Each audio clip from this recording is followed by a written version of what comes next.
unmute somebody. Now they can hear me. And they hear me. They can now. They heard like the second half of that Sweet. sentence. Oh, awesome. How about me? Yes. Because of the way Skype works, I have to, if I unmute one of you, it unmutes both. I have to pick one of you to be unmuted and keep the other one muted, otherwise it echoes. Yeah, because we're recorded on the same channel. Whereas mine's just coming through my mic, so. So yeah, there we are. People can see us now. Yeah, it's interesting, Jeff, that your mic in Skype and your mic in Discord or your mic in Twitch are different. Oh. Oh, yeah, I suppose.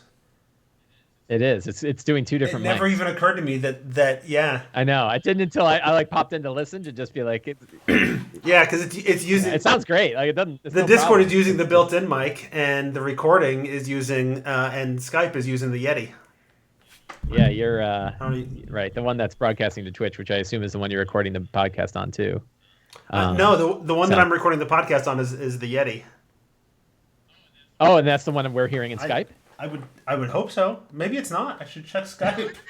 So confusing. Then what mic is it that is going out to?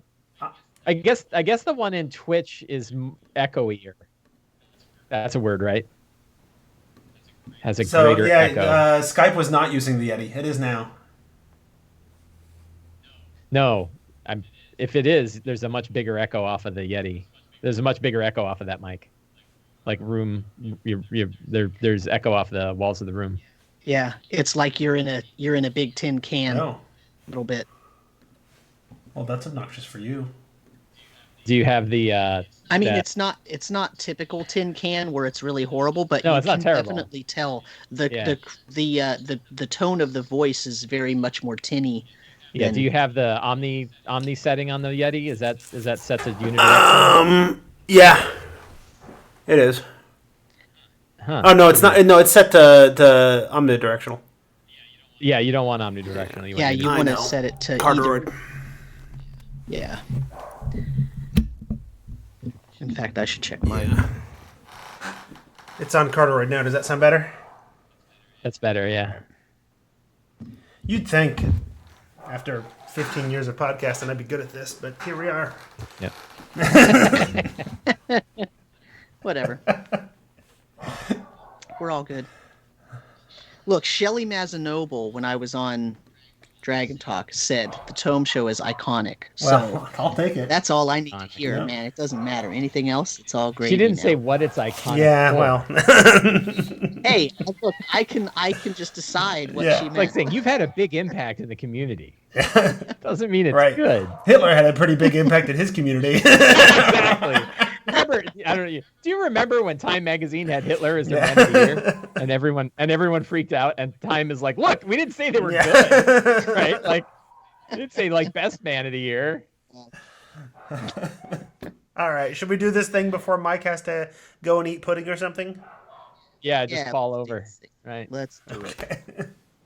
All right, let me hit record on the audio, and the audio is recording. All right, welcome to the Tome Show. I don't know. This is behind the DM screen. It is April of 2021. We're three DMs. We're talking about our games. We're helping each other out. With me today, I'm Jeff. With me today, I don't know what I'm doing today, man. Hi, Jeff.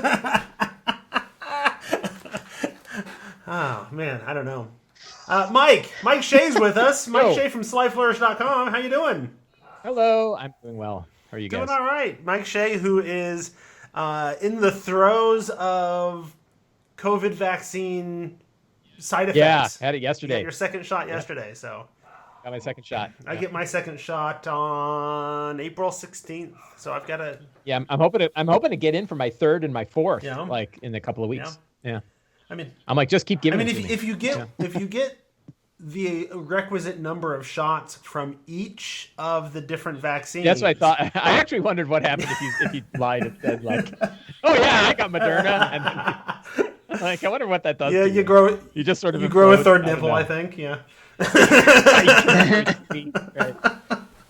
Yeah, and I'll just say, I just, I don't want to get into controversy or anything, but I'll tell you, my cell phone reception is so much better Wow, now. that's great. Yeah. Yeah, so I want to thank Bill Gates for that because, like, man, it's awesome. It's really a booster enhancing chip. I'm telling you. Man, can you imagine? Just for a second, let's pretend the controversy was real. How awesome would it be to have a 5G chip with power that you could inject and worked for a long time? Right? Right? Like, I can't keep my phone live for a day, and it's like the size of a Right. brick. Setting aside the idea that it's sinister, like being put into you without Right. your knowledge. Like, imagine that technology existed. I would Right. I How would amazing pay would for that that microchip. How amazing! Yeah. The other thing is, like, it's very interesting to me that everyone's really worried about being tracked by a 5G chip, and then complains about it on their cell phone on Facebook. Well, and you say everyone, but And one of make- those and actually makes- is tracking the hell Right, out of and they're making a TikTok video. right, you have to put really Like, big. one of those really is tracking You have to put really all big the quote time, and they're marks. giving it to advertisers. You need to put really big. Way You need worse to put than government. giant quote marks around everyone there. Sorry. So. Sorry. So, also with us is Sam. Hi, Sam. Hello, how are We haven't you? even gotten through the intro. I haven't had the pleasure of getting my chip installed yet because they just now opened in New York State. They opened the 30 and over, and so like the afternoon they opened it a couple of days ago in the morning, and that afternoon I went to go get an appointment for my wife and I, and every place is full. Like their appointments are all taken up for the next 2 months, which is as far out as they'll go. Yeah. So I can't get. I finally can qualify to get it, but I can't get an appointment yet. So we'll just the wait. day it opened for me, I tried to find the place closest to me that was being run by the state, whatever, clinic, and the soonest they could get me in was like April 19th. But my wife did some checking around and noticed that the one in downtown South Bend, if I drove 25 minutes to it, could get me in this week or that week. So I just did that one. And then once you get in once, they schedule your second one while you're there, so you're in. Right. Yeah, we looked everywhere within 2 hours of us. And there's not wow. a freaking That's pair crazy. of appointments to be had. I mean, New York was hit real bad in the beginning of it. So, and we've had a really slow rollout because they were really careful about making sure they didn't overpromise how many vaccines they'd be able to give and all that stuff. So, I mean, I'm not really complaining. I'm totally okay with it. My wife and I are still basically isolated. We wear our masks everywhere we go. We only really ever go to the grocery store so far, and I'm not working this summer, so I'm and everything I do is still online, so I'm way better off than a lot of other people. So I'm okay not getting it just quite yet, but in a couple of months I'm really going to be jonesing for that because I'm going to want to go outside. Yeah. I'm a little bit worried because Evil John in the chat on our Twitch channel here says thank you for recording so he doesn't have to finish watching King Kong versus Godzilla. And It's like the person that said, "Hey, I watched." I think it was who was it that said it? Somebody wrote a great tweet, which is, "I watched Zack Snyder's Justice League, so you don't have to." see, but that comment worries me because my oldest son is a big fan of the King Kong Godzilla movies, and I guarantee we're going to be watching it probably in 2 weeks, or a week and a day is his next pick. So we're going to be watching it. I hope it's not as bad as he's making it out to be. He says it's just mindless bad, not a fit. Okay, well I can deal with mine. I mean, it's a kaiju movie. It's supposed to be mindless bad. So. Right. I still say, I was reminded recently, and I tweeted about it, that probably the greatest creative endeavor that I've ever engaged in was about, 11, 12 years ago when I live tweeted watching Jesus Christ Vampire Hunter on Netflix. Yeah. And that movie was so what are we calling it now? Good bad. Like, it was the most good bad movie I've ever seen. Oh my, Jesus Christ. Doing kung fu on a skateboard while fighting ninjas in the park. Oh my gosh, it was fantastic. And it's not on Netflix anymore. I don't know where to find it. Anyway. Huh. Oh, that's a bummer. So we have successfully spent, 6 minutes longer than we normally do. That doesn't count towards anybody's time. I was gonna take it off of your time, Mike. No, I don't approve. I mean, it won't matter Right. because you just go beyond. I'll just add on an indefinite amount What's of time. what's the difference if we take it from someone's time when Yeah. we're not going to pay attention to the time anyway? It's the principle. Yeah. Okay. Evil John says that you could take it off of his time. Okay. Thanks, John, sacrificing himself once again, sacrificing himself. For the Thank you, game. Evil John. Taking the licks so others don't have to. Right. All right. So shall we do this thing? Shall we actually have a conversation about our games? Sure. All right. Let's do it. Of course, Sam would say that because Sam, you're up first. You have 15 minutes. Tell us about am your I? games. Okay. All right. Well, so I ended the last episode that we talked about with the fact that my party they defeated the moose in the Lonelywood quest, and they went back to Lonelywood, and they confronted Davrick Fane, and they were having the Festival of Oral there, and they confronted him, and they ended up killing him because he turned a bunch of citizens into pillars of ice. And when the next day they went to investigate his home, and they found that the whole entire bottom floor was nothing but just stacks of firewood, and there was a huge wood stove there that was just filled to the brim and burning as hot as it could, and above it was a nest with a big Remoraz egg in it.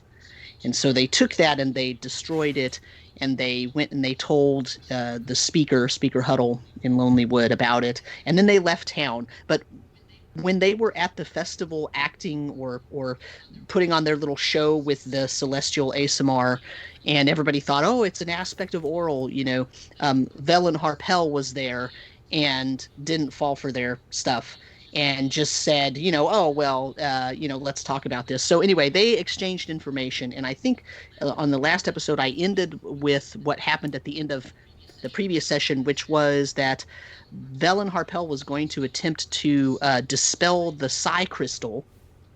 And remember, in my game, the Psi Crystal is acting as a conduit for Torog. And Velen Harpel was going to dispel it based on what the party asked her to do. And I rolled a 1 when I rolled to see if she dispelled it, so it did not dispel it. But then they lied to the player, to the PC, who wanted that, who was bonded to that Psi Crystal. And so there was a little bit of drama there, okay? And then they went over back to the Elven Tomb to talk to Sonar, the pumpkin spice mummy.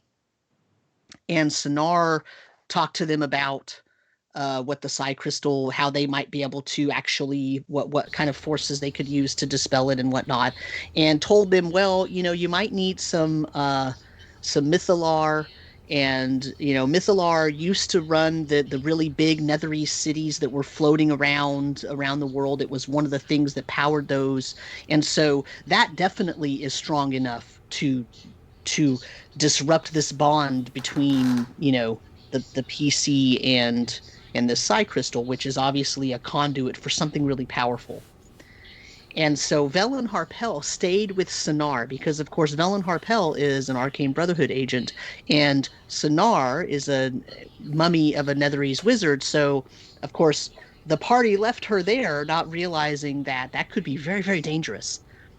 And they went to go travel towards Caer Conic, but instead of going through the towns, they were cutting across the plains. They're going to go by Kelvin's Cairn and then make it to Caer Conic. So I had them run into a blizzard where they found respite from the blizzard in a tiny little black cabin that is in the wilderness. So they go in there. They're trying to check it out to make sure it's safe, and they see there is a what do you call it? That piece of equipment. What do they call it? I forget what they call it. I got to look it up because I got to use the right name for it. It's a. Don't worry, Sam will edit this part out in post. Yeah, I'll totally edit it. Don't worry. I know it counts against my time, but what the heck is this? What is it called? Let me just show. I'll show it to the. Did you see I put the timer up here so you can watch yourself ticking down? Oh, look at that! You totally can't see it. Yeah, you can kind of see the little yellow circle disappearing. That's true. I want to find a picture of it. So yes, Sam in the chat. This is Rhyme with the Frost Maiden. Yes, Rhyme of the Frost Maiden. Yes. Oh, here it is, right here. They call it the Summer Star. Here it is. I don't know if you can see. Right. See that? Killer piece of the black kryptonite. Yeah, and so it's basically this gyroscope around a sort of burnt black piece of whatever something. Well, when you walk into the cabin, so huge spoilers here, people. When you walk into the cabin, it's on the ground next to a table. There are blast marks all over the room, and there's the remnants of a dead body there. So it's pretty telegraphed that if you touch that thing, something might go wrong, right? So the party who has been the reason that I talked about that other stuff is that the PC who had the psi crystal has the psi crystal back now, and Torog is talking to her again, or to him again. And so the so the problem is that he's really mad because they took the psi crystal from him, and they basically, the only reason they gave it back is because he promised that he wouldn't touch anything without asking ever again, right? Well, the whole time they travel with him. But of course now, here's the new shiny in the middle of the room. And this PC really, really wants to touch it. So the group is going around and trying to look in every room in the cabin to make sure that it's clear of danger and whatnot. And eventually they get to the point where they've cleared all the rooms. They've found some interesting things, but that gyroscope is still out there. And so the PC says, hey, I'm going to go see if I can do like an identify or something on it, because they can tell that it's obviously magical, right? So the PC, who's a tabaxi, okay, climbs on top of the table. And the way I described it was the gyroscope's on the ground next to the remains of the dead body, right? The PC climbs onto the table and tries to get as much of their body as far away as possible, and then reaches their toe down to touch the gyroscope in order to try to identify it, right? Because you have to be in contact with the item to identify it. And nobody else is in the room, but one of the other PCs was in the hall, and of course the thing explodes as soon as you touch it, right? And so this enormous ball of radiant energy comes out, and it does something like 10d10 plus 35. Yeah, so I rolled, and it did like 65 or 67 damage or something like that. But the PC, the player made their save. They rolled like a 19 on the die. So they made the save. So they only took half damage. If it had done like 4 more damage... Yeah, it's 90 on half, or on, yeah, it's right. 90 average. Yeah. And so if it had done like 4 or 5 more points of damage, it would have completely incinerated that PC, and they would be gone, because that's what it says. Is if it hits them and completely kills them more than their negative hit points or whatever, they're gone. And so did a ton of damage. But the thing is that with the way that I set it up, that gyroscope, that stone in the middle of it, I said that I had decided previously it's Mythalar. So when he touched that thing and it exploded, it broke the bond between the PC and Torog, because it basically dispelled the psi crystal. It made it so the psi crystal could no longer actually be a conduit for Torog. Torog's power is too great, and it weakened the crystal. And for those listening, either in the stream or later for the first time, Torog is not part of Rhyme of the Frost Maiden, but it is in Sam's campaign. Right. So in my campaign, I replaced Asmodeus's influence with Torog, because I'm tired of Asmodeus. And so, yeah. Also, in the regular campaign, that the psi crystal actually is just a conduit for you to be able to figure out that Trex, the kobold in the mine in Tourmaline, is possessed by a ghost, or that you can actually connect that to the Id Ascendant Illithid Ceramorph quest that's in there. So there's lots of ways to work that psi crystal, and I chose to use the psi crystal to bring in Torog to it. In the chat, well, so the PC did not die. The the thing exploded and it dispelled the psi crystal that the PC had been holding, so it broke the bond with Torog. The PC was almost dead. I mean, it killed them. They had to be healed with magic immediately, otherwise they were going to be completely gone. They were going to make death saves, and it was going to be horrible. But it didn't do so much damage that it completely obliterated them. Although it was only about four hit points away from that. Um, but now that PC is freaking out because their bond with Torog is gone. So the group decides they're going to look around to try to figure out what this thing is. Nobody wants to touch it, of course, because they're afraid it's going to explode again, right? Which, of course, by the book, it doesn't actually explode again. Once it explodes once, it's the thing is over, and now you can actually pick it up and find out what but it they does. don't know that. But now they're yeah, they don't know that. But I gave them a bunch of, I said there's a bunch of like blueprint style manuscripts everywhere, right? And so they kind of, one of the PCs sort of was searching around and figured out a whole bunch of stuff about what might have been going on in that cabin. But nobody wants to touch it. Anyway, meanwhile, as they're trying to tell the PC that was really hurt to rest, they see lights outside. And when one of them looks out the window, they see cold light walkers walking towards them. And they are freaked out because the only other time they've seen the cold light walkers were they sort of see them randomly wandering around the wilderness a couple of times. And the first time they saw it, they kind of trailed all I did was describe kind of a humanoid shaped body walking in the distance. You can't really tell what's going on or what's happening. They have a light source, but they don't look like they're going in any direction of any place that you've been, so you don't know where they might be going. So the party goes and tails them, and at some point the cold light walker just sort of abruptly turned 90 degrees to randomly go in a different direction, and they see that the light source is the thing's head, and they don't see anything else, and it freaks them out. So they hightail it back to town. They're like, forget this, no way, we're out of here, we're going. So they leave, but now they're scared of those things because they know it's creepy, fae, or undead BS, right? They're like, oh man, forget this.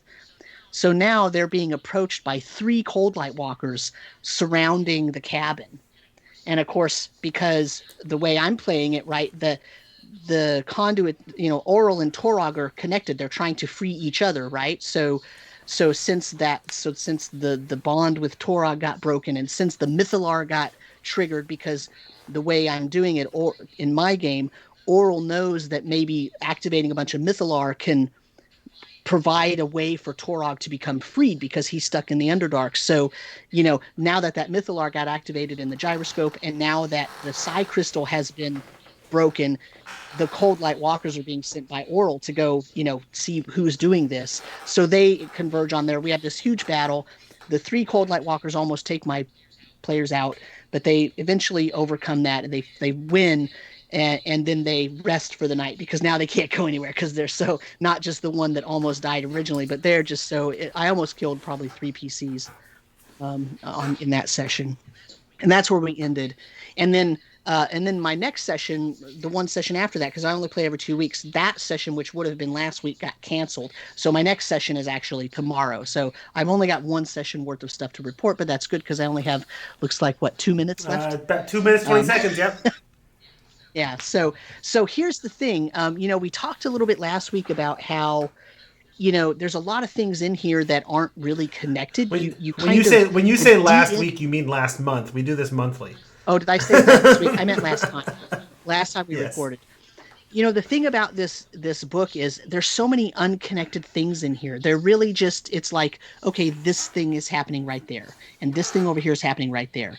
And as I mentioned last time, like, that's not that's part of what makes it sandboxy, is that the events are only tangentially connected, but the book could do a lot more to help the DM connect the things. And so the good thing, though, about it, the interesting thing maybe, is my game is going to be totally different than everybody else's because the connections I'm making and the connections my party is making are way different from I'm sure Mike's game is completely different from mine. The direction that he's going is probably way, way different from the direction I'm taking. So that's something interesting. So there's a lot of commonalities between anybody that's running, Rhyme, and those games are going to have some very similar things. Then there's going to be some really different things. So that's just something interesting. I don't know. Yeah, if Yeah. you know, not to steal some of your 2 minute of time. Oh, he No, stopped it. no, I'm So just tapping we're it to cool. say it so it doesn't fall asleep. Stay awake. Right. I too. So I think I mentioned this last time too, that I complained a lot about this adventure when I first got it and first read it, and I tried to apply a structure to it because I felt like it didn't have enough structure. And the more I'm running it, the more like that structure went out the window too. And I'm finding it's better to just kind of run the adventure mostly as is. And I am finding that it has a tremendous amount of freedom for me to add all kinds of interesting things that's not getting in the way of the stuff that's in the book. So I think they really did a good job of keeping it lots of open areas with lots of areas for hooks to come in. And I'll Right. talk about some of those in mine. But yeah, I agree with you. Yeah, well, no, and I think Sam and I would both agree that that's the case with the book. Sam, it sounds what I'm hearing from you, Sam, though, is that you just wish there was more like connection between the various elements of the sandbox. Like they don't have to be telling the same story, but if something was happening in one place was like the result of something happening in another place, or if there was some sort of reason for the players to sort of spiderweb around. So one of my issues with the book actually, so there's two things going on. I feel like for a new DM, this book is going to be really hard to run because they might not just immediately understand how to make those connections, right? Because that's a skill that you get as you learn to DM and as you DM more. So it might be harder and it might not be as smooth and it might not feel as good to the newer DM. But I don't know because I'm not a new DM. I'm just suspecting that because of the way the book is structured. But the second thing going on is the book for me is in the wrong order. I want to do chapter 1 and chapter 2 where I'm in the Icewind Dale, but I'm not going to end with the city under the ice with Yithrin. That's happening after the dragon for me, and they're not meeting Oral until the end because I'm making Oral the main villain. Oral and Torog are the main villains in this, right? And so the Duergar are the tool of Torog, and there's a whole bunch of other, there's a whole bunch of cultists that are the tool of Oral, but Oral is my main villain, and so they're not going to meet her, in the way the book's written. I think the party is supposed to meet her in chapter 5, is it, or something? Yeah, something like they that. go to and her then there's house, 2 more right? chapters But after, yeah, there's 2 more chapters. So I'm sort of flipping it, and they're going to be following the Torog trail a little bit more. And so they're going to do the dragon thing and the Duergar thing. That's why they're going to Caer Konig, because they're going to do the unseen task. And then they're going to end up getting the clues from Sonar and Velen Harpel to end up going to the caves and Yithrin. Then they're going to come back and have their final showdown with Oral, because to me she's the main event. Right. I think that's a good strategy as well. What I'm part of what I'm hearing though is much, and this has been true for a lot of WotC published adventures lately, that I find I enjoy not even lately. I enjoy them more when I pick up sort of supplemental stuff from people I know and trust on DM's Guild. I have heavily influenced my Descent into Avernus game with the Encounters in Avernus product, the Helterel product. I've added some other things in the intro that I use to help introduce the game.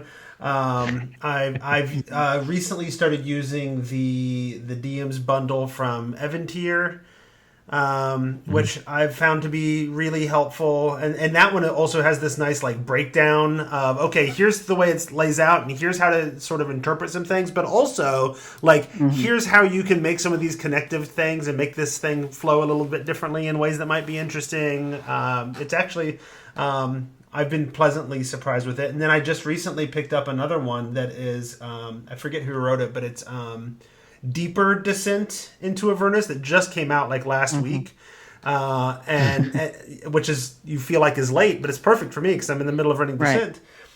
Which is this person it basically is a big product, kind of like the DM's bundle that's like, hey, you know what would have been nice is if the Dead 3 cult would have actually mattered in this story. That was like the big hook at the beginning. Right. And so they've woven all this stuff for the Dead 3 gods and whatever through the whole story. And it seems to be really well put together. So I look forward to sort of playing around with that a little. Point being, Rime of the Frost Maiden, because of its sort of disconnected nature, feels like it's the perfect sort of thing to bring in those supplemental materials to make some connect. Okay, we got a sandbox and it's got a bunch of stuff all over the place, but there's a lot of empty space. Well, go to those third party folks and you can fill in a lot of that empty space. Right. Well, speaking of those third party folks, I wrote a product called The Creed of Oral because one of the things that disappointed me about the book is, I'm not a huge Forgotten Realms fan, right? But when I looked up things about Oral online on like the Forgotten Realms wiki or whatever, I found out Oral has like a whole church structure. There's actually a church of Oral. They have celebrations in freaking Waterdeep, okay?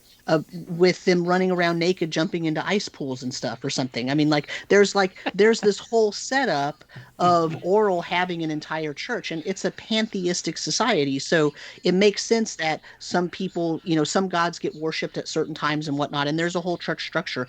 And there's also a cult structure for any evil god is going to have also a cult structure sitting sort of next to and parallel to the church structure itself. But there's nothing about the Cult of Oral or the Church of Oral in this book. There's nothing.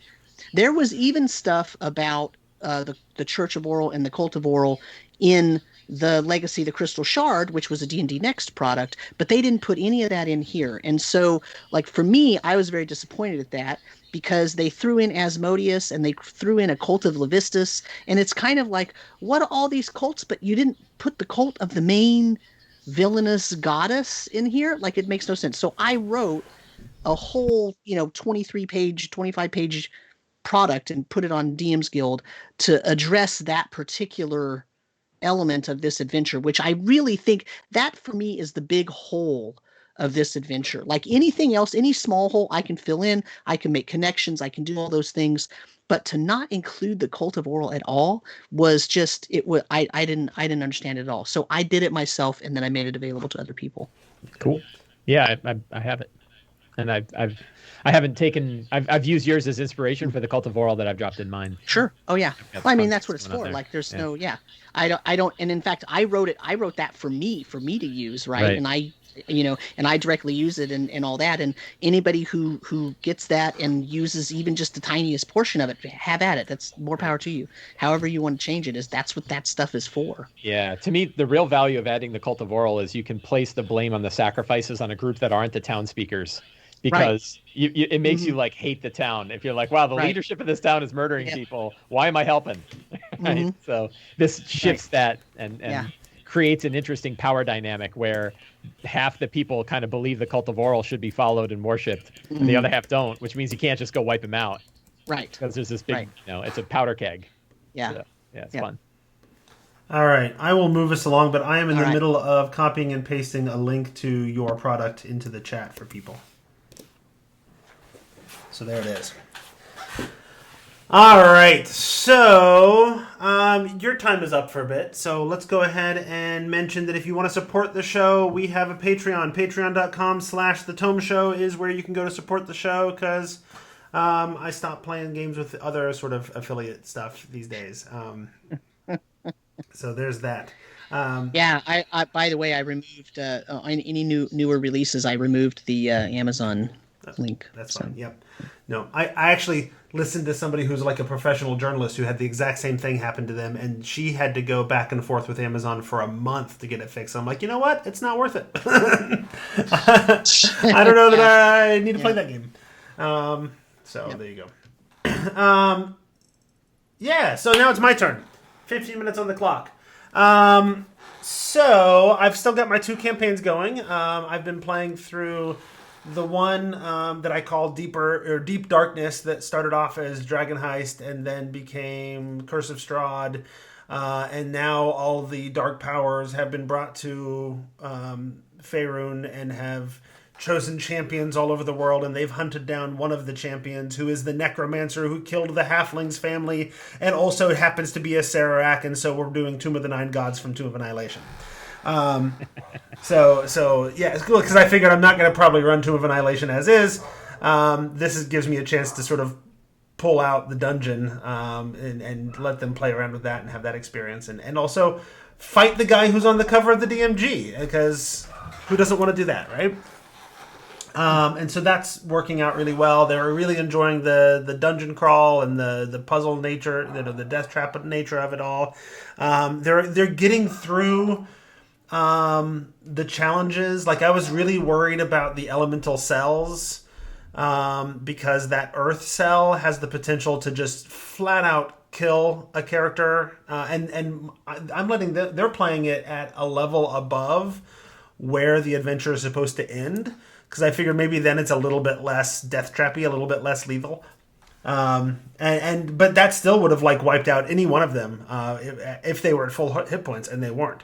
Luckily, they happened to have gone through the cells and skipped over the earth, because basically in the water cell, the spoilers for Tomb of Annihilation, I guess, in the water cell, if you eat an oyster, you go to one cell. If you eat a snail, you go to the earth cell. Well, they all ate oysters, and so they completely skipped over the earth cell.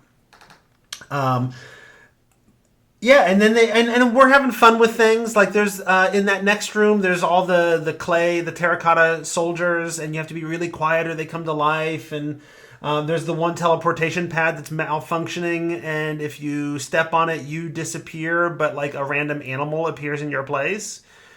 And so there was the druid stepped on it and disappeared, and a bat appeared in his place, and one of the other characters is like they're a thing, right? They're a couple. And so she freaked out because a bat appeared, and he's the druid. He turns into animals all the time. So maybe he didn't disappear. Maybe he didn't teleport. Maybe he just wild shaped and is now gone crazy and is flying around like a crazy bat thing. So everybody else left, and she like ran around like crazy trying to catch this stupid bat. And then she got it and teleported back where everybody else was. And well, oh, there you are. Why do I have this bat? Yeah. So it has all kinds of fun little moments like that. They still have the little lizard. There's a little lizard that you find that was awakened.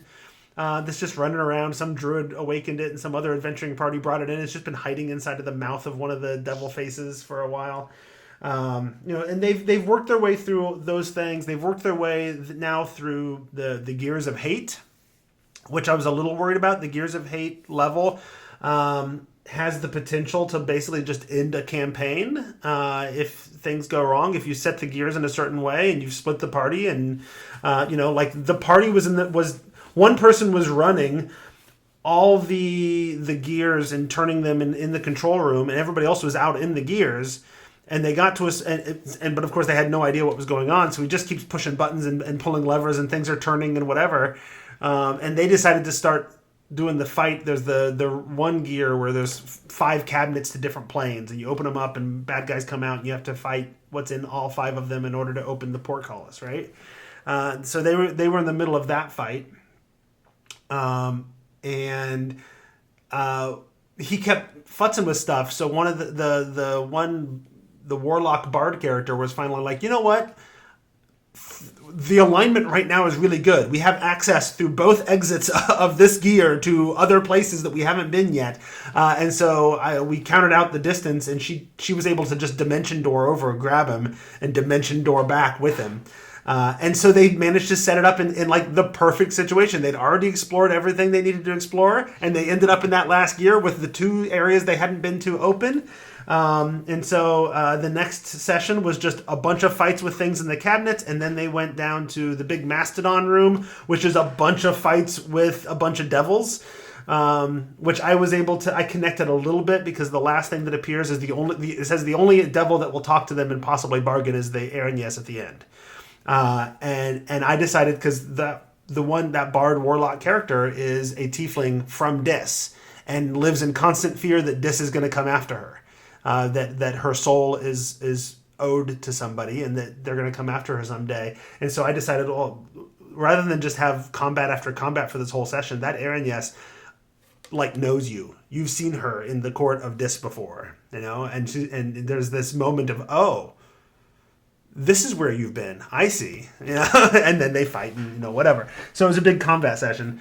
But then I don't know why I didn't plan or think of this, but there's not that much after that before you end up in the bottom level, and you're knocking on Sarak's door.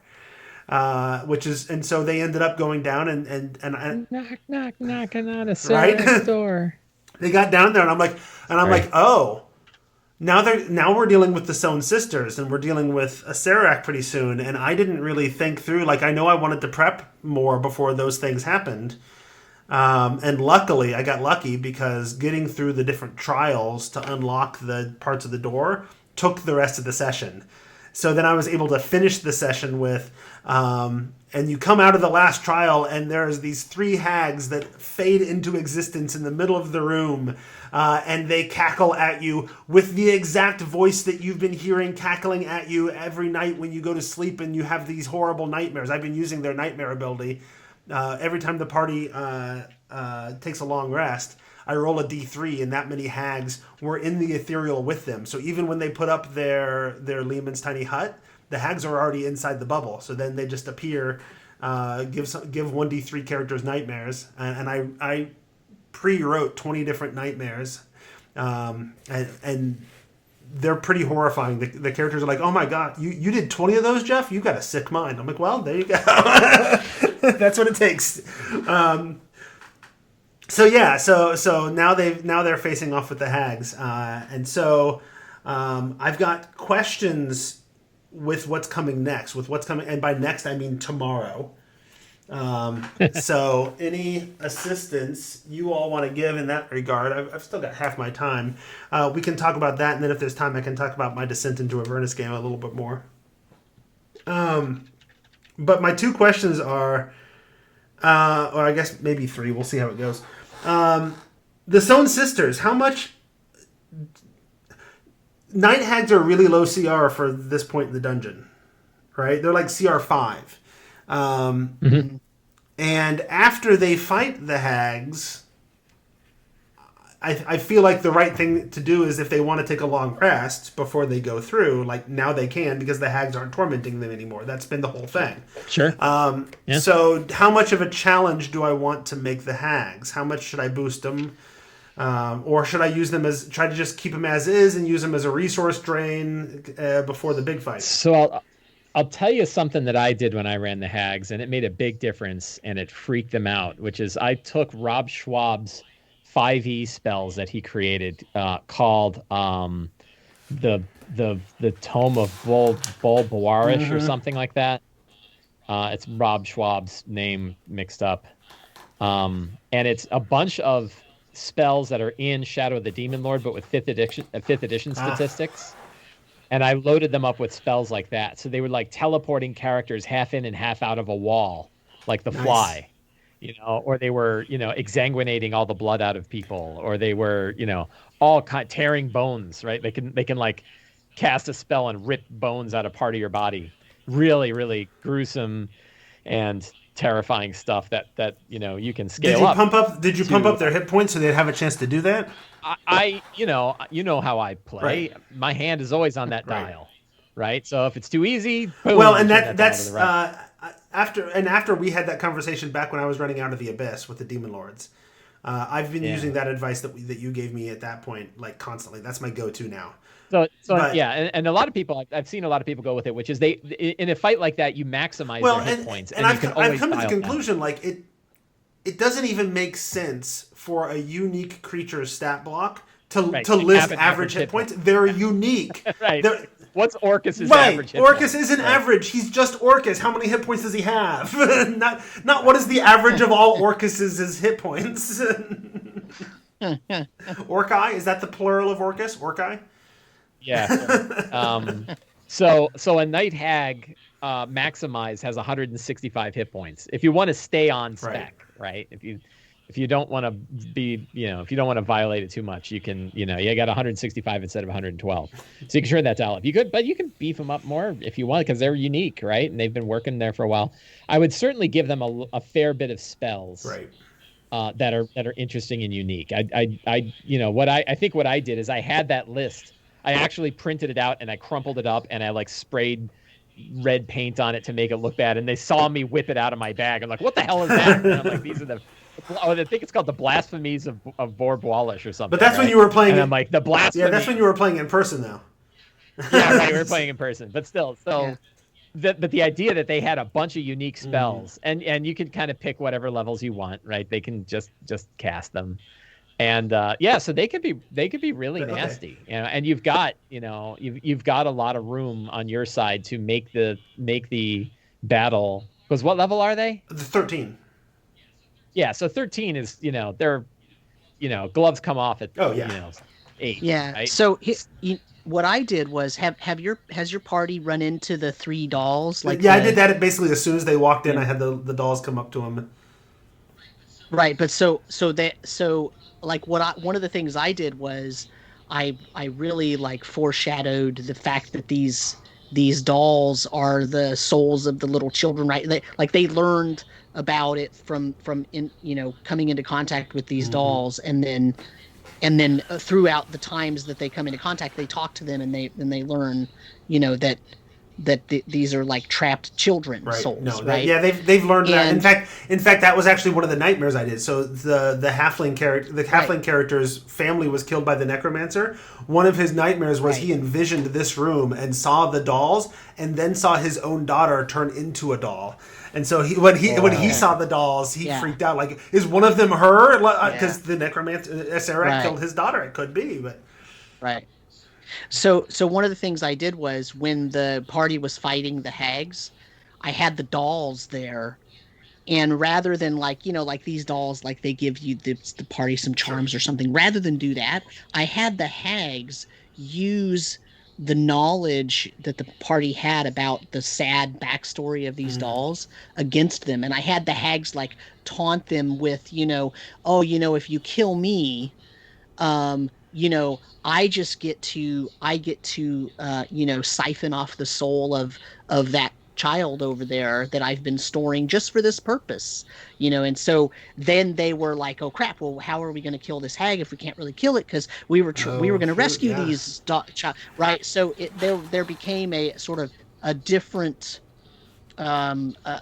focus of the battle. It wasn't just to get rid of the hags and kill them, because they could have easily killed them, right? They could easily defeat them in mano a mano combat, right? Like they totally can they're just going to devastate those hags, right? The hags might be creepy for about 1 round, and then they're just going to get decimated. So I had to like come up with some way to make it so that the dolls like mattered, right? And like anytime any damage would be done to one of the hags, I think I had it be Peggy Dead Bells or whatever. Anytime damage was done to her, they would hear in their mind the sound of the tricycle wheel or whatever, the unicycle wheel going from one of the dolls, like, and hear it like kind of like just a creepy kind of in pain thing where I'm getting weaker kind of thing. And so the party had to figure out, oh crap, we have to get rid of these without actually killing them this way, because then they're going to claim the souls of those children for good. So how did they do that? Be alive anyway. They ended up trapping. God, it's been so years now. They ended up somehow trapping. They ended up trying to trap the hags. They ended up having to try to trap the hags in the machine, right? In the whatever you call it. In the soulmonger. And then try to free the children. So yeah, they had to kind of beat the hags down and then run away, so that they didn't kill the hags all the way, but they had them weakened enough that they could get away, and then the hags of course followed them, and so it became a much more dynamic thing at the end for them, because they ended up doing that, and then of course they had to face the soulmonger. I like these ideas, because they're not. Part of my thinking and my concern is I don't necessarily want the Stone Sisters to be a boss fight, because the next room is like the boss fight of all boss fights, right? So boss fight followed by boss fight, but I want it to matter, because like the sisters are creepy, and they love to hate them. I think I told you I do weekly monologues before each game, and this week's monologue wasn't a monologue, because it was the 3 sisters talking to each other. And they're like, oh well, that wasn't like creepy, Jeff doing 3 different hag voices. So there's even the one that has like the bag over her head with the animals in it. So I took my hat here and I talked like this, so it was all muffled because she had a bag over her head. So it was Yeah, I really played up the creepy factor of them. They would have like that one with the bag would have like half dead animals crawling out of Right. the eye socket in the bag, and I just made it so gross that the party wanted nothing to do with them, but they knew they needed to neutralize them Right. somehow. But yeah, you're right. Like I had the same conundrum. I didn't want to have boss fight, right? And so I made it so that they ended up combining that by Right. sort of running away and Well, luring them into the so longer here's my thing. other conundrum, and now I'm already over time, but that's fine. Um, What? my other conundrum is that boss fight, is the final fight. I don't want to do the you fight the Atropol and then a Sararak shows up afterwards sort of thing.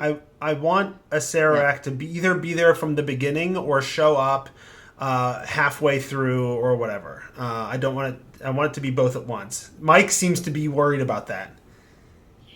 I mean, so if you play a Sararak like he should be played, there's no way anybody should survive that. So, I mean, he can throw like he should be throwing fireballs and lightning Especially bolts as especially legendary if you actions. follow the Sly Flourish guide to changing up the Right. spells, which I've already read. Right. Yes, right. And he's really even at 13th level. Like I don't. I mean, he's a Sararak, right? He should be really hard to beat at any level. You know what's you know what's So I had a different. You know what's circumstance super with it coming. underpowered though, that I find, even though everybody's super scared of it, is that the Sphere of Annihilation is not a scary attack. No, it's terrible. I maximize the damage on the sphere, and then it's a little bit scary. Yeah, except Like, it except does then the 80 party gets a hold of it and they get to run around with the sphere. No, you just make sure that doesn't.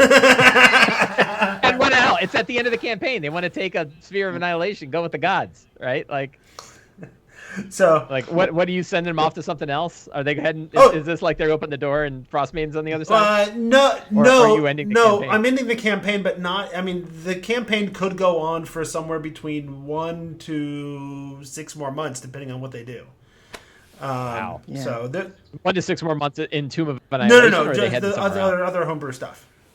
Okay, Although there's the gotcha. Yeah, potential they could go know. into the Dungeon of the Mad Mage and end up taking on Hallister, because he's connected to the whole thing too. But Yeah. So I mean, I'll tell you, both my groups were they were like 12th level when they were facing the Atropol, and they knew, like both of my groups knew there was no way they were going to beat a Sararak. oh yeah, Right. And so he showed up and like I forget, they had some kind of negotiation with him.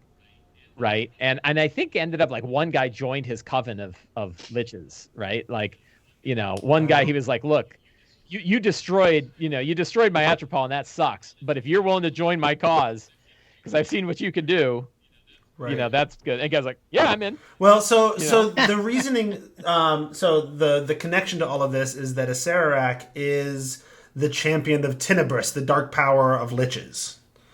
In the game, and so the idea is they're trying to destroy all these champions because they haven't quite figured out yet that after you've destroyed a champion, the dark power can just pick another one, or they come back or whatever.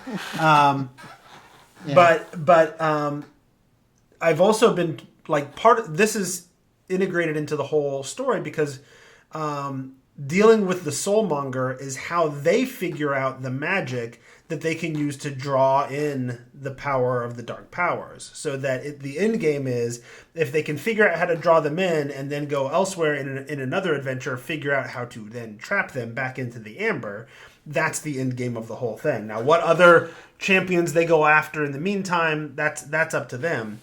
But I've already figured out which two are going to give them that information that could then lead to the end. And that's why I say it could be over in a month or it could be over in 6 months, depending on how they should decide to do things. So I was kind of toying with the idea of like the order will matter. If they decide to take out a Sararak first, then the power of Tenebris, of the dark power that he has in him, then gets sucked into the Soulmonger, and that should be enough power then to birth the Death God. And what the hell are the consequences of that?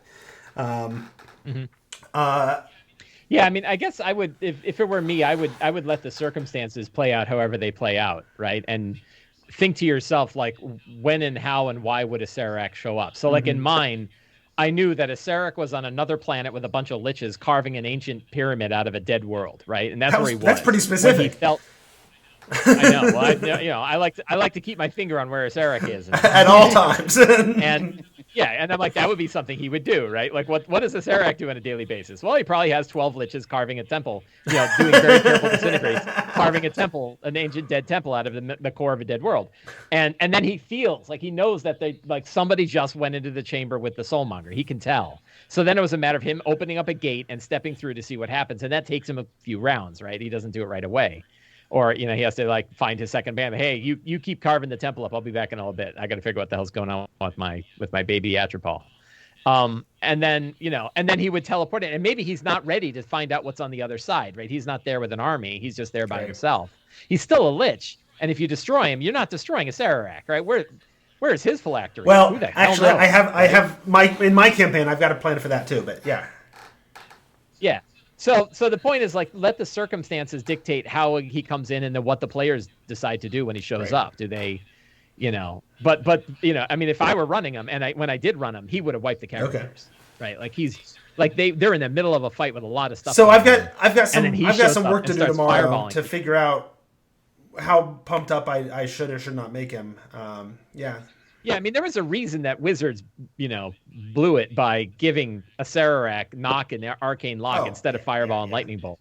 And it's because, like, his CR, if as soon as he's doing 35 points of damage or 28 damage 3 times off of his turn, his difficulty goes so high up that it's not even, it's not calculable.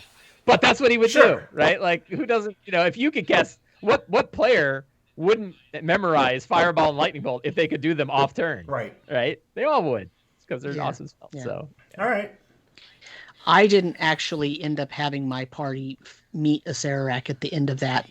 They destroyed the Atropol, and that ended up curing the death curse, or however you want to say that, which I changed how I did the death curse in my game anyway, but that was their main goal. I didn't really ever do any kind of foreshadowing for a Sararak because you remember I was running this and I knew that two of my players were moving, right? Literally in real life, moving across the country, right? So I had a short amount of time to run the entire adventure, so I only had like 8 sessions to do it.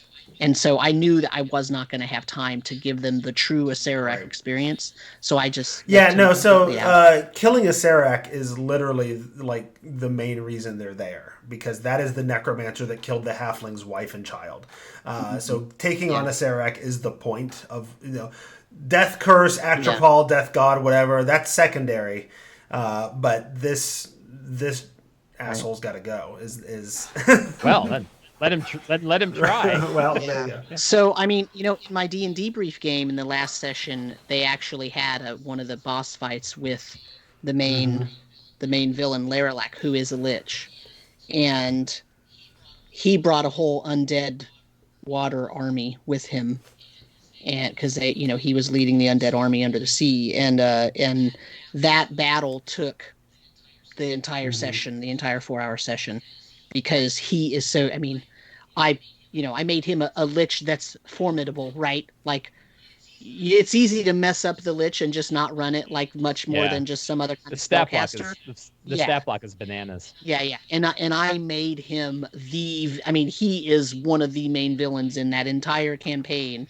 So they had a run for their money, and they almost bought it. I mean, they almost bit the dust. But they did defeat him in the end. It's interesting that Mike is talking about how tough liches are, given that wasn't it your Curse of Strahd game where they walked in at like 6th level and took out Exothantar in like 2 rounds? It wasn't 6th, but it was they beat him pretty hard. A Sararak is not like other liches. Like a Sararak's hit points are 3 times higher. Okay. He has an AC of 26. Okay. Yeah. The lich that I put against my 15th level party last couple weeks ago he had 400 hit points. Okay. Yeah. Right. A Sararak, because if I did, he'd be gone. He's the only guy that can cast 2 9th level spells. Right? Like, nobody else can cast multiple 9th level spells. Although, who is it? The Matron Mother in Minzer Baranzan. Have you looked at her stat block? She casts all spells at will, including 9th level spells. right? It's redonkulous. Wait a minute. In what? In what? The Morton Kanan Matron Mother doesn't do No, that. no, I think this was. Oh, you mean the one they published in Out of the Yes. Abyss? Yeah, where they modified a. Yeah, it's also my example of the most ridiculous modification of a stat block you can do, because it's like, use a drow stat block, increases challenge rating from 1/4 to 22. Right? And it has like this ridiculous list of like all the changes you have to make. But one, I would make fun of them, except we kind of did the same thing sure, in Fantastic Players. but one of those changes is they could cast cast ninth level spells at will. Then why isn't she just meteor swarming everything all the time? And honestly, when I run a lich, my thought is let them do whatever the hell they want. Like, just let them cast whatever spells they want whenever they want. Right? They're liches. You know? I'm more inclined to do that with like demon lords or what have you than I am. Liches are up there.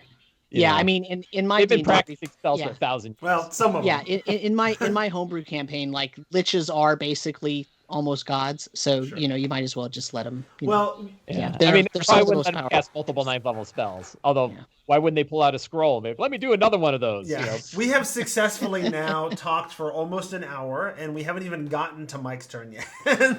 My turn. So, before we do, I'm going to cut my own time off because we're way over.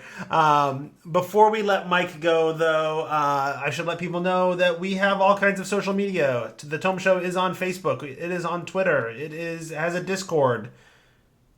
Okay, that's our social media. So find us in those places.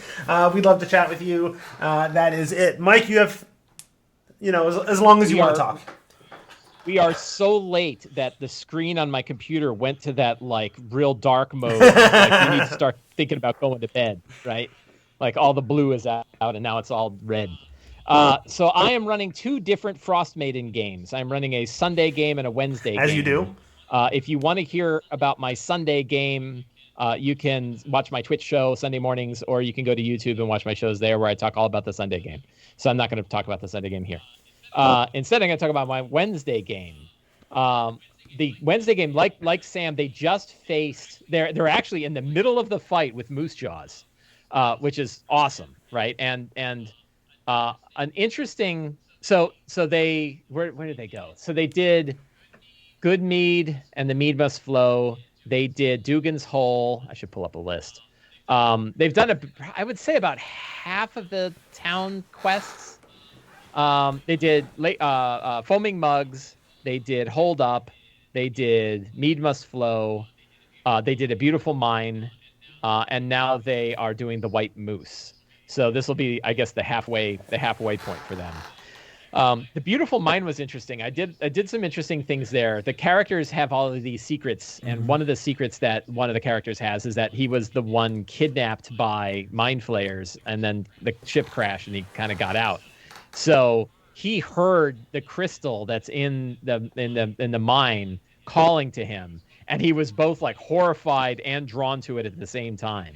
And he picked it up, and it tried to dominate him. There's like the personality of a mind flayer in it, right? That has been trapped underground for like 1 million years, and the soul of this mind flayer wants to like, hey, I know that they're out there. It's sort of like E.T., but with mind flayers, right? And I think that that's kind of a really fun, like, oh, he just wants to go home to his people, but they're mind flayers, right? So I think there's a lot of fun there. They faced the Grells that were there, or Grell that is there, but I made it 2 because my group is really hard. Probably the number one problem I'm having with this group is that we have a star cleric, the Twilight cleric, and the Twilight cleric has a Stars Like Night ability that grants 1d6 plus level temporary hit points to everybody all the time for no action. So it essentially creates this massive damage threshold that all of the characters basically have for any battle. And if you don't bust through the threshold, you never actually touch the real hit points. So I'm definitely turning that damage dial up, right? And I'm throwing more creatures at him, and I'm throwing the damage dial up. And that's going to be interesting to see how that scales over time, because monster damage will probably go up faster than that thing goes up. But it's really weird to deal with from a mechanic standpoint, and I'm not a fan. I think it's significantly more powerful than like the temp hit point gun that the Artificer has. So anyway, so they went to Lonelywood, and I've been tugging on a lot of the character backstories. So there's in Lonelywood and in the White Moose quest, Ravison, the frost druid, is the one that's been awakening a bunch of animals and sort of doing this thing. She did it because her sister died. So my wife's character Yepa uh, was one of 3 druids that were trained by an archdruid, and the other 2 were Ravison and her sister. So she knows Ravison. And you know, when she heard about the name, she's like, I'm pretty sure this is the one that I've met before. They've all been reincarnated multiple times, at least once. So they don't look like who they looked like back when the archdruid trained them, but you know, who knows? And they heard all about the moose, and my wife was like, "Oh, I can't wait to see Moose Jaws." Right? She was really excited for Moose Jaws. So then they found the elven tomb that's there, but the drow character, who's a drow cleric of Illustrae, really both wanted a temple. You know, mentioned that he wanted a temple, and has this strong connection. So I made it a temple to Illustrae. I keep saying Illustrae. Illustrae, right? I'm so not used to you mispronouncing like, these names. So I know it's like illustration. It is. That's how I try to remember it. It's like illustration, Illustrae. So I reskinned that place into a temple of Illustrae, right, which makes it work well with full moons and all this other stuff. And my thought was, what, you know, the problem is, like, you build a home base and it's like out in the middle of nowhere. They're never going to go back to it again. They're busy.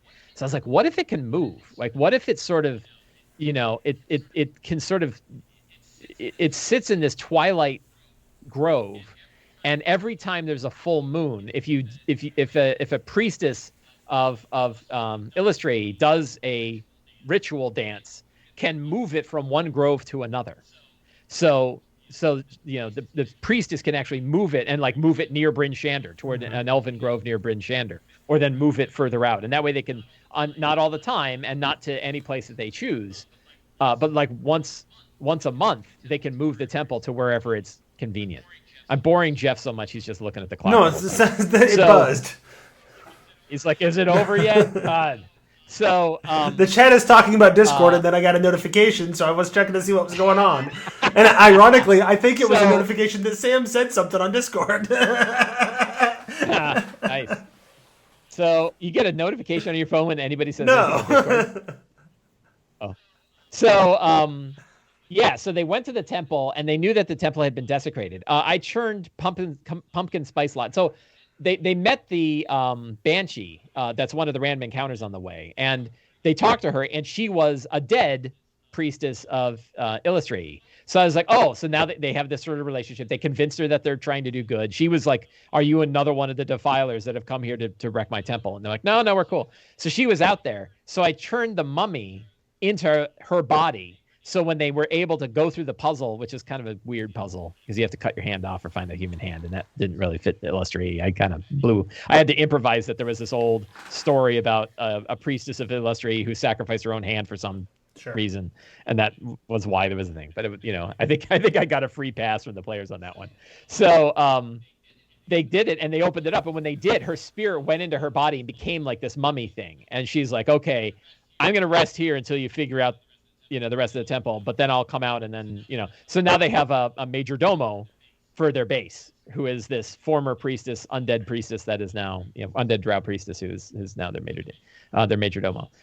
So then they went into the back crack in the wall into the thing, and there is Ravison, and Ravison is talking about how, like, you know, civilization and society is a blight, and it, you know, the sentience is horrifying, and the whole, you know, all basically like talking like Cole from True Detective the whole time about like how the world should just fall apart, and it'd be like the best thing that could happen is if we all just, you know, stopped having kids and died off. So she's kind of saying the same thing, right? Like all of 10 towns needs to just freeze over. I'm there. I'm doing the will of the Frost Maiden, and we're gonna do this, you know, and you know, but also kind of interacting with Yepa as well. And I think it kind of went too short. And I think Yepa didn't have much of a chance. My wife's character didn't have enough of a chance to really kind of like get into the relationship of what about the, you know, our mentor didn't tell us to do this, you know? And she's like, yeah, except they murdered my sister. So there's like a lot of good reasoning. And so then one of the characters is like, forget it. I attack her, throw a guiding bolt at her. She throws Ice Storm, and as soon as the Ice Storm's over, like a mist forms, and here comes Moose Jaws, smashing out of nowhere with like his guillotine like hide and red glowing blue eyes, and immediately hit one guy and knocked him to 0 with one shot, right? Just bang. And so he's tearing around. She summoned 2 more dire wolves, so it's her and 2 dire wolves now. And and then the problem was it was hitting time, so I said, okay, we're gonna end the session here. And the feedback that I got from one of the players was like it was like all of the hooks all at once. Like we had one battle that had Moose Jaws and Ravison and the temple, and all of it's happening. Like, and I couldn't process all of the things that were happening, and I didn't even know how to react when she showed up, right? Like, and so I'm like, oh, that's kind of interesting. That I probably, I poured on like here's all of the hooks are all over at the same time, right? But it's kind of like, well, that's sort of how the adventures were. Never a good excuse, but that's kind of how it worked out. So I don't know. The other problem I'm running into is that I have slow leveled them, and I think they are frustrated by being slow leveled, right? Like I told them that they have to basically complete 4 full quests that doesn't include killing Sephic to level to 4. And they're like, we have been 3rd level for like 5 sessions, and they're used to leveling even faster than that. So, I don't know if I will level them up after Moose Jaws. But the problem is we still have like half the city quest left, and I want to do all the southern ones. I want to do Black Swords and Unseen and Toil and Trouble. Those 3 in particular. Like, I ran into that in Dragon Heist as well. I had my players were getting real frustrated for a while. I think we talked about it back then. They were getting real frustrated for a while because it's like, oh my gosh, we've done so much. Why can't we level up? Right. Yeah, and the reason why is like I gave you 1st to 2nd level in an hour. Right, and that's part of the reason. And then the other part of the reason was because we're running Curse of Strahd after this, and I can't level you too fast, or you'll be too high a level to run that adventure. That's the way I feel about this. Like, there's so much material in Chapter 1, right? There's Chapter 2, Chapter 2. Like I've been meshing Chapter 1 and Chapter 2 info because once they're level 3 or 4, like they can actually somewhere around there they can accomplish any of the Chapter 1 and 2 quests. Yeah. So I just they're all mushed together. Yeah, so I think I'm gonna skip some of them, like Lake Monster and Mountain Climb. I'm probably gonna cut those. Yeah. Right. Yeah, I just left out some altogether. I didn't even ever hint at them or anything. Yeah, and maybe Black Swords. I think Unseen. I don't know. I'm gonna have to look at the ones that are left, but I think I don't know. Unseen is good though because Unseen it ties introduces the Duergar. Yeah. Right. But everything else is basically throwaway. Well, the expectation is not that they do all of the quests, right? No, it's not. That's right. I don't know how many I'm not sure.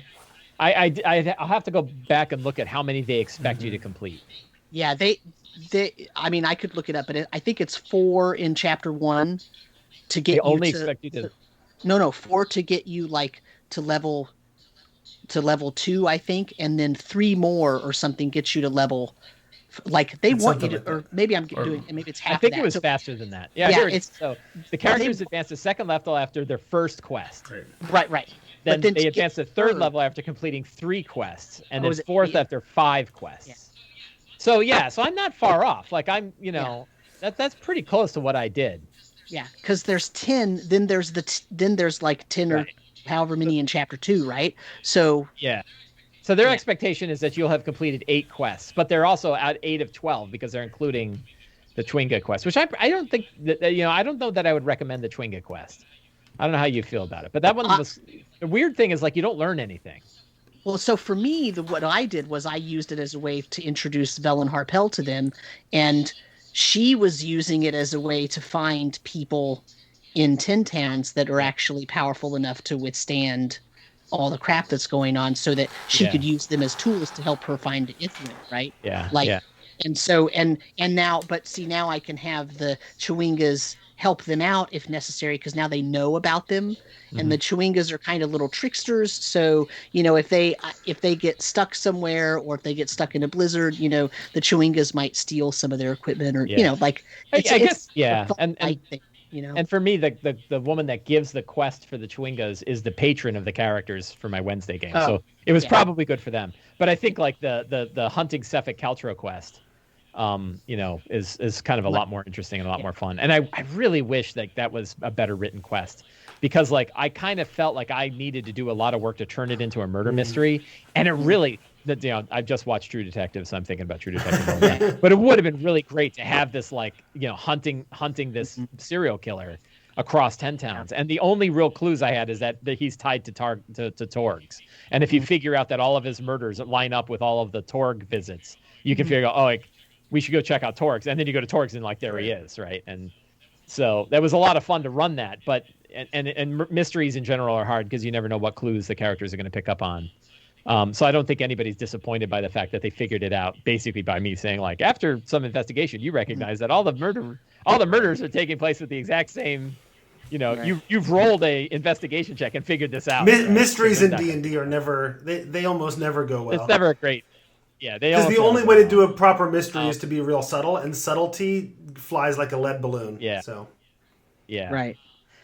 So I think like Sam, I've incorporated the what I call the children of Oral, which is like the sort of the worshippers of Oral in 10 towns, and I don't know where that's going to go. Like, it might not go anywhere, right? But one thing that my Wednesday group did is they've hired bards to kind of counteract the propaganda of the children, and if they can weaken it enough, then they can sort of cut it off and break it, right? And if they have bards, they have this group of bards. They're almost like the Harpers, like a local version of the Harpers, where if they feed them enough money, the bards will go to all of the bars and all the taverns and all the inns, and they will, sing songs and give tales, and the reputation of the children will slowly go away. So it kind of gives the party a reason to spend money, and a way to sort of influence things without necessarily having to go do it. My other group is kicked in the front door of their temple and is going down and killing them all. So what do you want there? But that's going to be wicked fun too.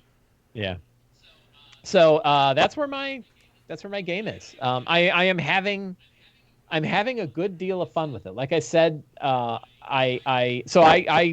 when I offer my recommendations for it, and I'll offer them here too. Like, I really think starting in Bryn Shander, I was happy with doing that because that first quest works really well.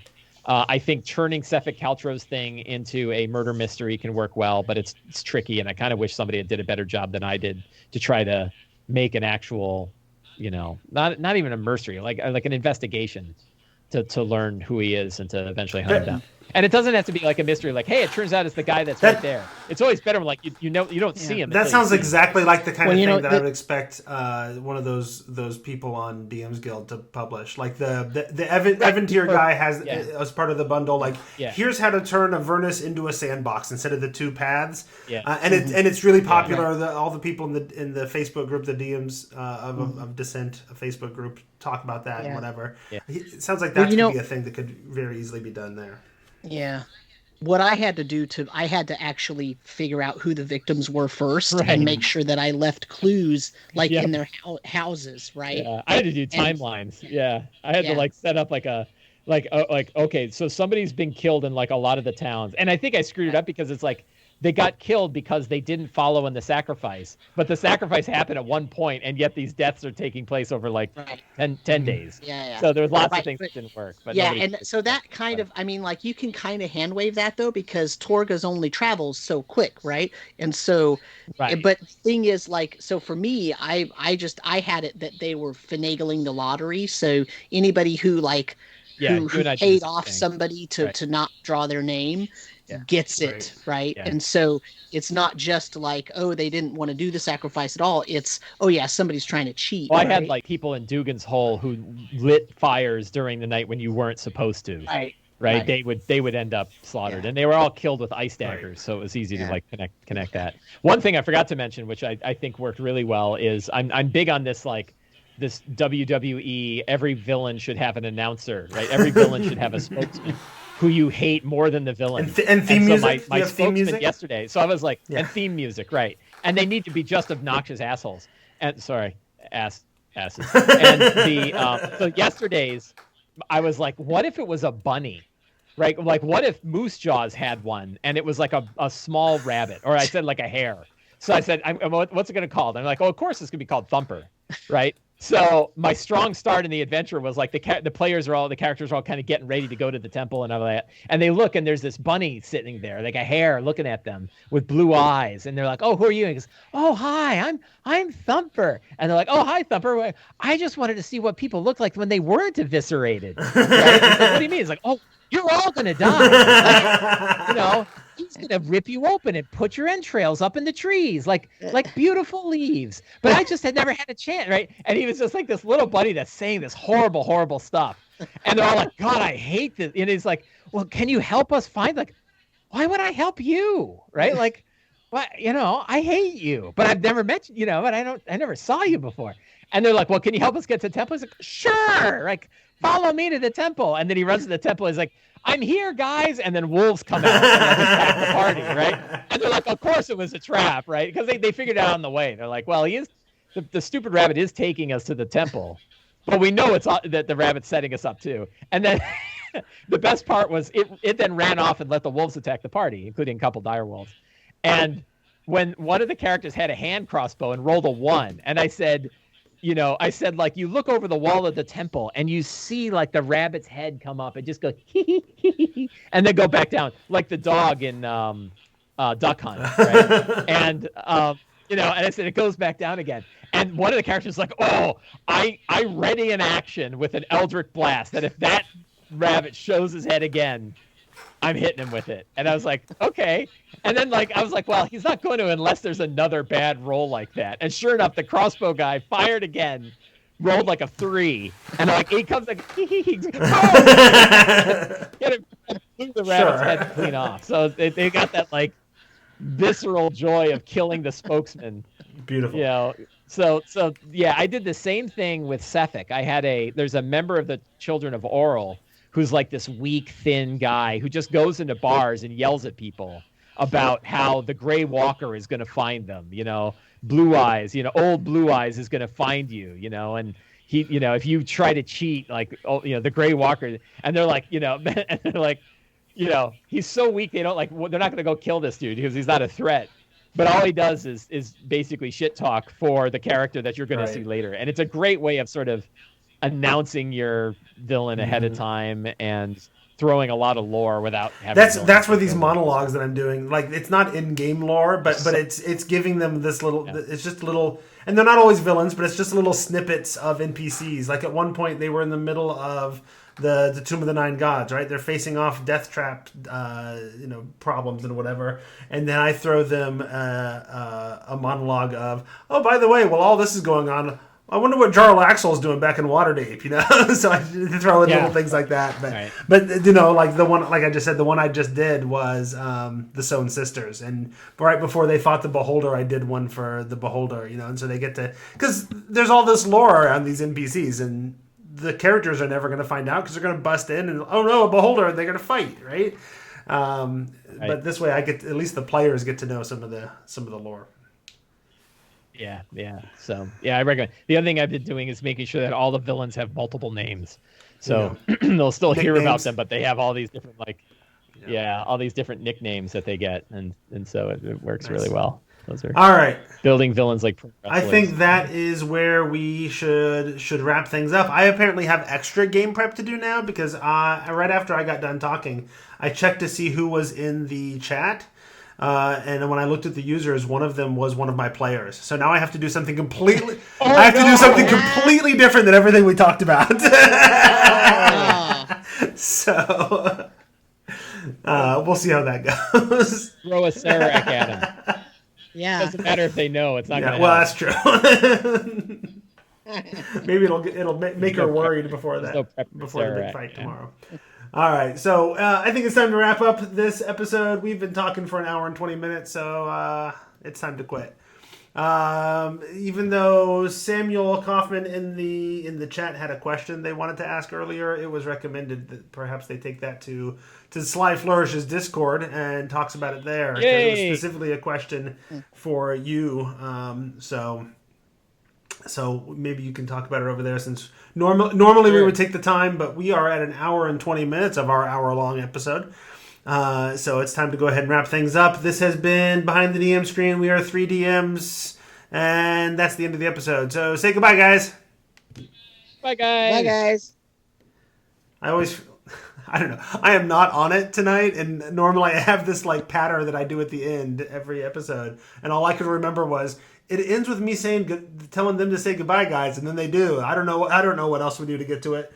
Anyway, say goodbye to the chat. I'm gonna shut that down. Goodbye, Twitch friends. Bye, chat. Thank you for coming.